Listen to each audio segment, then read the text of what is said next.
So back now to the presidential inauguration speech. President Cyril Ramaphosa making a promise to address crime and corruption. Organization Undoing Tax Abuse, CEO Wayne Duvenage joins us now for more on that. Wayne, quite critical. I mean, one of the most fiercest critics of this government and of President Cyril Ramaphosa, especially on the question of tackling the corruption. It's his second term in office. Others are saying he must now stop this broad consultation and just be decisive. I think Musi Maimane is one of them to say the president now needs to make decisions and fight these issues of corruption and other issues that plague South Africa. Good evening.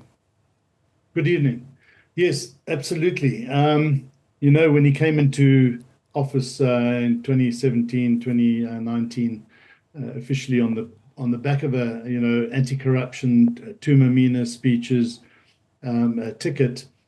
One expected a lot of change to start happening then, and very little has happened. In fact, it's got worse, especially at local government level. It's really caught fire, where there's this gross manipulation of procurement procedures, lack of transparency, and it stems, quite frankly, from the top.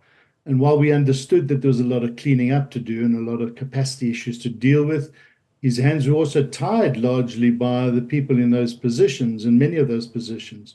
And so this is going to be a very interesting journey forward, because, you know, what interests us is who takes over in some of these ministries and how they're going to deal with the glaring and obvious maladministration, which is another route for corruption that has been taking place in departments like minerals and energy and higher education and transport.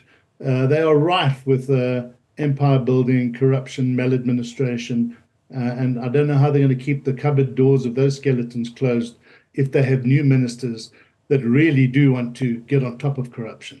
Let's talk about some of the entities that you have interacted with. I know you've interacted with all of them, but I'm sure there are some where you've found joy. The SIU being one, the Public Protector Office being one. I know the NPA, they've been moving a little bit slower, at least than the two that I've mentioned.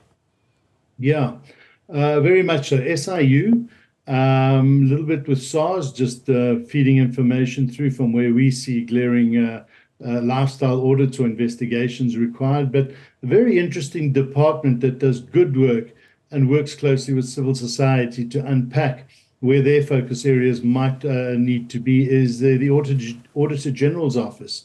And the Auditor General, as we know, has got powers, which I think she's going to start exercising a lot more, and then obviously the Public Protector. So if these oversight entities become more empowered, quite frankly, and the NPA, and are given the reins and given the capacity to do their work more meaningfully, I think they will be great aids into opening the doors and tackling corruption and holding people accountable. And we need to hold people who filled a number of these positions in the past accountable as well. The opaqueness of the GNU agreements is a little bit problematic, because it's already beginning to show signs that the National Assembly, even though you've got a deputy speaker now from the other side, might not be as effective as well in its oversight, because when you hear things like, well, we will not vote out a president that we voted in, it makes you a little bit worried. Yeah, look, it does. I guess, you know, people must understand this is not going to be a smooth sailing. It's going to be a rocky road. There are going to be squabbles. There are going to be disagreements. And I hope that they certainly have their dispute resolution mechanisms in place to deal with them. But we certainly hope that they are able to hold it together. That's important. We can ride the bumpy road, but we mustn't go off the road now. This government of national unity needs to really keep one thing central in every decision they make. Is it a good decision for the people? In other words, is it at low cost? Is it efficient? Does it create greater prosperity, inclusivity? Does it tackle poverty and create jobs? And I think if we can just focus on those mainstream areas, we should get there. But there are going to be flare-ups, and I don't think we should think it's it's going to fail because of those flare-ups. It's how we handle them and how our political leaders are able to keep their egos in their pockets that is going to be important. The independent investigative directorate being, I suppose, towards the end of that last administration being brought in, do you think it's going to play a significant role in this administration? Yeah, I think it's very necessary. You know, we need independence when it comes to investigations. We see far too often these investigations are manipulated or downplayed. And if they're also given the teeth to let that evidence flow into the criminal justice system, and again, we must make it very clear the criminal justice system needs to be capacitated, not just by throwing people at the problem, but by putting good leadership and systems in place. Then I think we're going to start seeing what we've been hoping for years now, which is more accountability. If you were to say, prioritize this to the 7th administration, what would it be?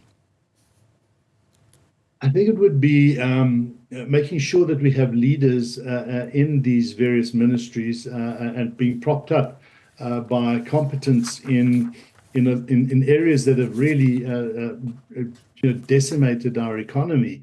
If we look at the mining cadastre system, we've lost so much investment in this country as a result of the lack of transparency that a system like that can bring. If we look at what's been happening in transport and the whole move away from rail to road, which adds other pressures, which pushes up the cost of doing business in this country. So those efficiencies is all about efficient government processes and dealing with higher education. It's been a mess. The SETAs, I don't think we get our bang for our buck. The skills development levies that the businesses pay as a tick box exercise, really another tax. We are wasting a lot of money and we should be upskilling our youth, and we haven't been doing that properly. So there's been a lot of question marks around performance there. So those are three big ministries. Obviously, police critical, the Department of Trade and Industry, we are losing a lot of opportunities. If we can just get the economy turned around, we see the rand strengthening, we see investors looking closely at South Africa, and we can get back to where we were before the World Cup, when all the development is taking place, because we're coming off a low base now. I think we can really get this country moving forward in high growth rates, and that's going to change things. But if we can sustain it and make sure we become an efficient government, efficient country, efficient administration that does business in a manner that is not corrupt, then I think we have got, the sky's the limit, I can tell you. Wayne Duvenage, appreciate your time. Thanks so much for coming on, CEO of OUTA there, and his reflection on the government of national unity.